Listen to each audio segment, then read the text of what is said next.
You're watching Pagan Nightly News. Welcome to Pagan Nightly News. I'm Ed Hubbard. And I'm Anastasia Tompkins. Now on to the news.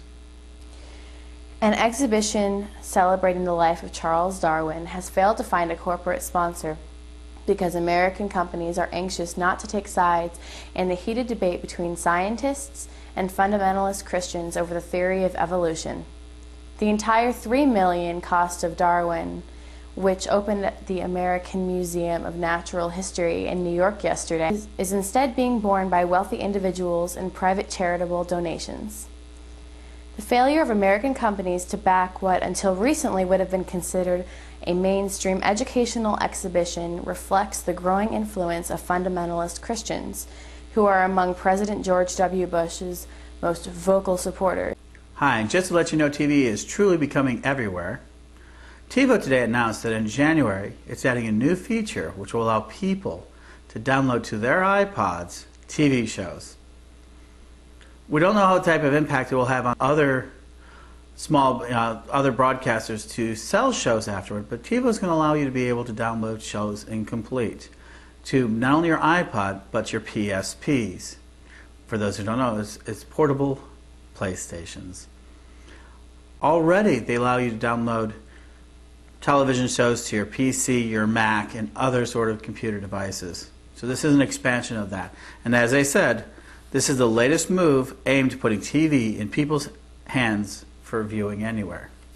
So you know what I say, magic is everywhere, and so is TV, and the world is starting to understand. Christians declare war on Happy Holidays. Demand Merry Christmas is broadcast throughout the land. As you knew last week, Walmart, the Catholic League, basically was going to boycott Walmart over our friend Kirby. And Kirby, if you're out there, we want to hear your story. So anyone knows Kirby, please have him give us a call. But now, Jerry Falwell, one of my favorite people, is leading his 24,000-member Liberty congregation into a Friends or Foe campaign. That's what I said. Friends are a foe over Christmas. They're basically going to educate, litigate, and boycott, in that order, any merchant who doesn't want to use Merry Christmas or Happy Holidays. That's right, folks. The time of peace, goodwill on all men, Christianity, is now being smeared by Jerry Falwell and other evangelicals who are now working towards protecting their right to say Merry Christmas. And if you're saying Happy Holidays, you're denying and banning Christmas. It has gone so far that it's joined the Bill O'Reilly show. He has kind of talked about it, you know, and well, that's just common stream. But we also believe that it has also gone to the Upper Room Church of God in Christ. They paid $7,600 to the Raleigh newspaper to boycott any store that doesn't say Merry Christmas. Not Happy Holidays, Merry Christmas.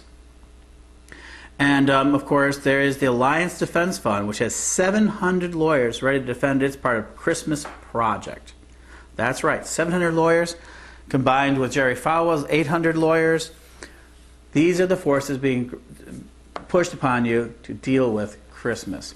If that were all of it, I think that would be okay. But then the 8,000 Christian Educators Association has demanded that they help allow teachers to be able to teach it and other people to say Merry Christmas in our school systems.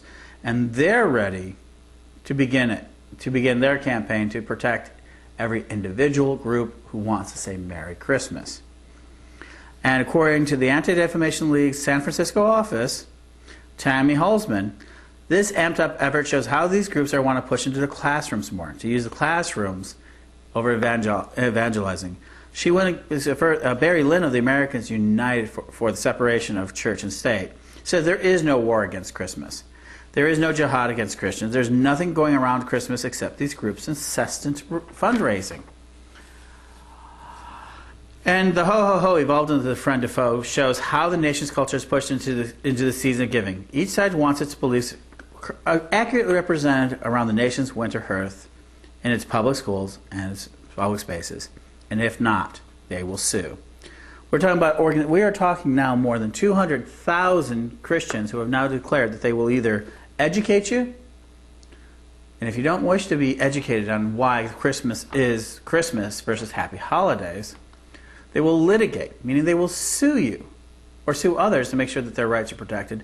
And if that fails, they will boycott you. Sounds simple? Do you know how much that means? In the Christmas season, Americans spend $439 billion on Thanksgiving, Christmas, Yule, Kwanzaa, Hanukkah, and innumerable cultural holidays. And of course, New Year's Eve.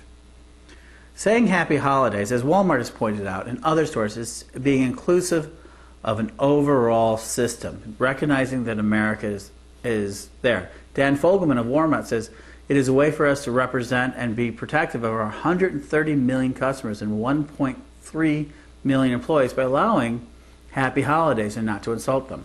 That's not good enough for the Fair American Family Association President Tom Wilden, who wants Merry Christmas signs prominently.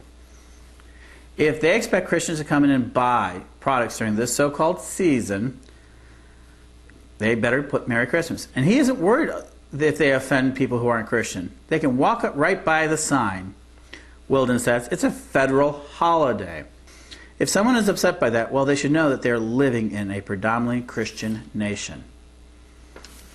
So what we see is that they're seeing that the Christian evangelicals are now creating a war against happy holidays and all others who would practice anything but Christians' version, their version of Christmas. So when you hear Merry Christmas out there, hopefully you're saying it for real, because if not, and you're saying Happy Holidays, you just might be sued. That's a chilling thought.